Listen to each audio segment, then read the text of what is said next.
Alright, welcome back, Brush Monkeys. I wanted to do a quick unboxing and review video and talk about this company, Cool Mini or Not. You can see them right there on the box.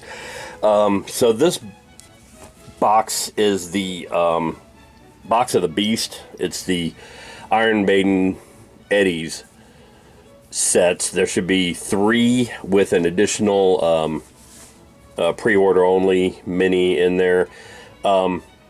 But before we get into the box, I wanted to talk about Cool Mini or Not and their Kickstarters. They have the, hands down, the worst Kickstarters I have ever encountered in my entire life. Every last one of them takes more than a year to get the products out.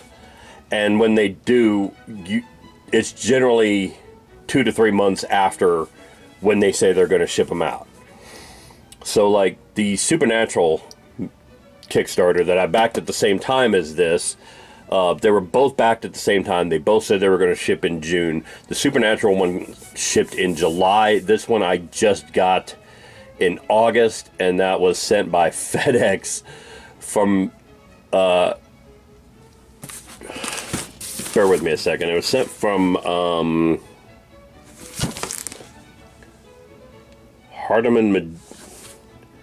Hazelwood, Missouri, 2 days ago. It was just sent from Missouri 2 days ago. I live in Missouri. It shouldn't have taken that long to get to me. There's no reason why this needed to take this long. There's no reason why any of them need to take this long. And this is the second Kickstarter of theirs that I've backed that I had to threaten legal action to get the minis. And I don't think I'm being unreasonable here. You know, if you tell me you're going to ship something in June, I expect to get a shipping notice in June that says your stuff is on the way. Or I expect to get an email that says why they're not on their way. I understand delays happen, but you've had my money for a year, okay? That's 365 days. My money has been sitting in your bank, working for you, and not for me. And all I'm asking for is the merchandise that I paid for, that you've had my money for. You know, I paid for the merchandise. Ship the merchandise. I don't think I'm being unreasonable here. If I'm wrong, let me know in the comments, but I think I'm being pretty reasonable here. I certainly shouldn't have to say, hey, look, send me what I paid for, or I'm contacting a lawyer before you send me what I paid for. This is ridiculous. This is a ridiculous amount of crap that I've had to go through. And this is the second one I've had, well, third one, including the Supernatural ones. Third one I've had to go through for this. And the sad thing is, I don't learn from my mistakes, so I, of course, backed their fucking Monty Python one, which isn't supposed to be out until next April. Because, god damn it. Which means I won't get that one until June. In the meantime, because this one's late, I've had to run my entire shooting schedule. So I'm doing the unboxing video now. I'll post this video later today, but these minis aren't going to end up being painted on my channel for 2 more years because they fucked up my shooting schedule, and I'm not happy about that in the least. So I'm going to go ahead and unbox these things, and hopefully they'll be worth the effort to get them. I'm not happy with this at all, and that's a bad state of mind to be in before I've even opened the damn package, you know? It's like I'm already mad at the company. But yeah, after this Monty Python one that's coming up, I'm not going to be backing any more of their Kickstarters. They're going to go in the same category as Games Workshop and people I'm not dealing with anymore. Alright, so we got pack 1, we've got pack 2 here. That's another big one.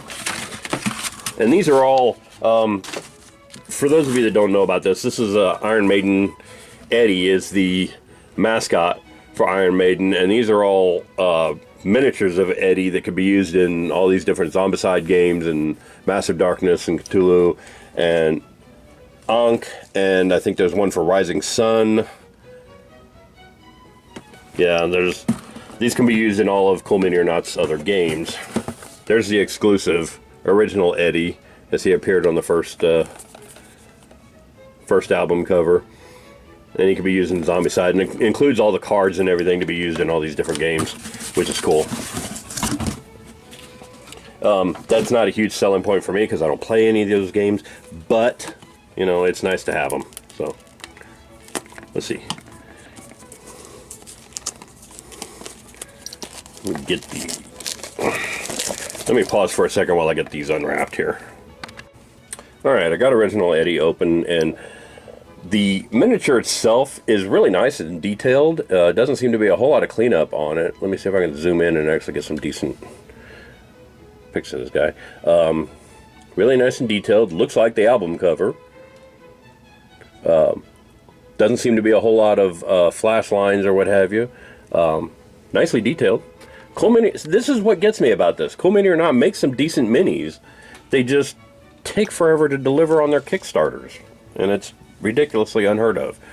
So, like, no other company needs to go through this kind of nonsense. But so that's the Kickstarter exclusive original Eddie. Next, we're going to get into the Pack 3, which has these two in it. These are supposed to be kind of bigger. This is Fear Eddie from Fear of the Dark and Wicker Eddie from the Wicker Man. So I'm going to pause here and open those up and take a look at them. See what we got. See you in a bit. Alright, I'm back, and I've washed off my cutting mat and put this pad of graph paper over the top of it because my cutting mat was distractingly gross and dirty. But we got that fixed. So again, so here's Fear Eddie, and he's a pretty big boy. I mean, that's let's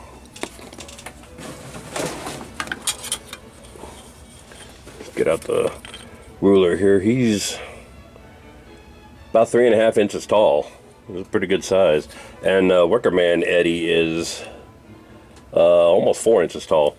Now here's the weird thing about these two is that Fear Eddie, the guy coming out of the tree, is quite a bit bigger than I thought he would be for what he is. He's like, I thought he was going to be about 32 millimeter size, and he's quite a bit bigger. He's a big dude. Again, not a whole lot of cleanup to be done, not a whole lot of flash lines and stuff like that. Looks really good. Weird thing is, Wicker Man Eddie I thought was going to be a lot bigger. I thought it was going to be like close to the size of the box. I thought it was going to be like 6 or 8 inches tall, like just, you know, miniatures this tall. Wicker Man is that big because you fit the guy in the Wicker Man, and he's like usually depicted as towering on all the artwork and stuff like that. So I thought Wicker Man Eddie was going to be a lot bigger, but he still looks really cool. I still think it's going to be a lot of fun to paint this guy. Still comes with all the cards and stuff to use in all the games. I like this. All the boxes have like the side opening. Oh no, I guess they're top opening. Yeah, all the same. But this box has got some nice thickness to it, and clamshell design like this. I'm going to use this to store all the other cards and whatnot in there because they fit all in there really nice. And it's got all the cards you use for Zombicide. Let's see, this comes with Zombicide Black Plague, which is a medieval one, Undead or Alive, which is the Western one, Cthulhu, Death May Die, and Massive Darkness.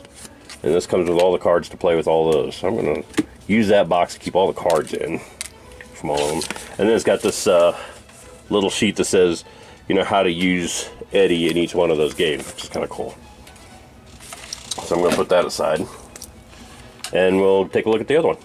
Hang on a second. Alright, up next is Character Pack 2. And that comes with Asylum Eddie. You see right there. From Peace of Mind. You got Mummy Eddie from Power Slave. Okay. Shaman Eddie. Where is he? From the Book of Souls. He's got his heart in his hand. It looks really gross. He's going to be a fun one to paint. Bounty Hunter Eddie from Stranger in a Strange Land. He looks really cool. Gun looks a little freaky, but okay. Bassist Eddie from Fear of the Dark Live. That's going to be a fun one to paint. I'm going to do some OSL in that smoke. It's going to look really cool. And last but not least, Killer Eddie from Killers. It's like their first official album. Looks really good. Alright. And it also comes with, again, all the cards and stuff you need to play all the various games. Zombicide, Black Plague, Invader, which I believe is their space version. Undead or Alive, Ankh, Cthulhu, Death May Die, and Massive Darkness. So, Mummy Eddie there can be used in Ankh, which is another game I'm somewhat familiar with. It's got all the cards you need to play with them in all these different expansions. Really nice looking artwork on all the cards too. That's going to be coming in. And of course this one comes with this dashboard to use it for Massive Darkness, which is really nice. I may have to shift to using one of the longer boxes for the cards because that dashboard won't fit in the little short one. It also comes with this little booklet where the last one had just a little pamphlet to use, or the little sheet on how to use all this stuff. Oh, where is it? It's underneath it. There we go. Just had this little sheet front and back on how to use them all in all the games. This one's got a full-on pamphlet for how to use them all, which is really nice. So I'm going to go ahead and pause here and we'll get into box one. See you soon. Alright, I'm back and we're doing figure pack 1, which again has 6 minis, and they're for Zombicide, Black Plague, Invader, Undead or Alive, Ankh, Cthulhu, Death May Die, Massive Darkness, and this one's got one for Rising Sun. And again, it comes with all the cards and whatnot. You have to play with it. This is the card for Rising Sun, Samurai Eddie. It's pretty cool. This is what it comes with. It's got Undead Eddie from Life After Death. Looks really cool. It's got Samurai Eddie from Senjutsu. I can't wait to paint this guy. He looks so badass, and I love painting samurai and samurai armor. This is going to be a blast. I'm really looking forward to this. It's got Pharaoh Eddie from Power Slave. Again, just because of the artwork, I thought this one was going to be bigger. If it's going to be used for Ankh, I thought it would at least be the size of the gods in Ankh. Like, to give you an idea of what I'm talking about, this is Mummy Eddie, and I thought, you know, this would be the player character, the human characters. This one would be the god character and be this big giant thing. At least the size of the Wicker Man, but he's not. He's just regular size. So it's going to be a little bit of a challenge to paint on this scale. Like I said, I thought I was going to have a little more room to do stuff with it, but I think this will work. I can make it work. Anyway, that's Pharaoh Eddie. We got Reaper Eddie from Dance of Death. That one's going to be a really quick little video, but I think it's going to look good. And then we got Trooper Eddie, probably one of the more iconic Eddie videos from the Trooper, obviously. But it's got some nice detailing on the battlefield there. I thought I was going to have to freehand the flag. The Union Jack is actually sculpted on the flag. I don't know if you can see that. It looks really nice. Yeah, that's going to be a huge help to paint. So that's going to be fun. And then last but not least, Cyborg Eddie from Somewhere in Time. He looks like he's going to be a lot of fun to paint. He's got a lot of detail on him. And again, with a lot of these figures, not a whole lot of cleanup and mold lines and stuff like that to be done with them. They look really good. So I'm going to pause here and then we'll come back with my final thoughts. Alright, now we've got them all together and they look really good. I've decided to use box 1 as the hold all for all the cards and what have you, so I've got all those together. These are really fantastic looking minis, and this is the thing that truly bothers me about Cool Mini or Not is they produce these beautiful, highly detailed, this is like fairly high impact plastic. This isn't like the thin, you know, first generation Bones plastic that they have on some of their games. This is actually really quality stuff, and it's not, doesn't feel very flimsy at all. It feels fairly solid, and like these are going to be some good quality minis for a long time. And they look beautiful. I'm sure once I get them painted, they're going to be very detailed and gorgeous, and I love these minis. I don't love Cool Mini or Not's customer service, and that's really a shame when a company has such bad customer service that it affects your experience with that company. Like I said, these were about 2 months late getting to me. After a year, these things were the Kickstarter was backed wholly within a couple of months, if that. Probably a shorter timeline. But the lack of communication from the company, the lack of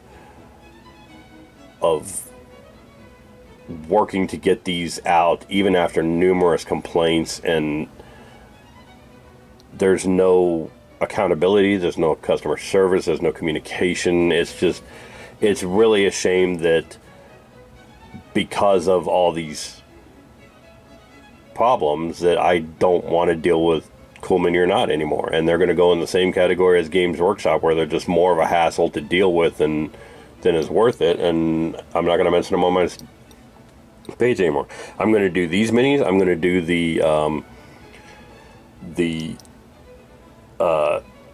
Monty Python stuff when it comes out, and then I'm not having anything more to do with Cool Mini or Not. So it's kind of a shame, but these should be available in the stores before too long. Now that the Kickstarter is done, hopefully they'll get them out to retailers before too long. So go check it out. They're also available on their website, coolminiornot.com, I'm guessing. But yeah. Because of the delays in getting them to me, I had to delay them on my shooting schedule, which means the actual painting videos won't be out for almost 2 years now. So sorry about that, but that's the way it goes. I've had to fill my shooting schedule with other minis. But anyway, go check these out, and thanks for watching, and I'll see you guys next week. Bye.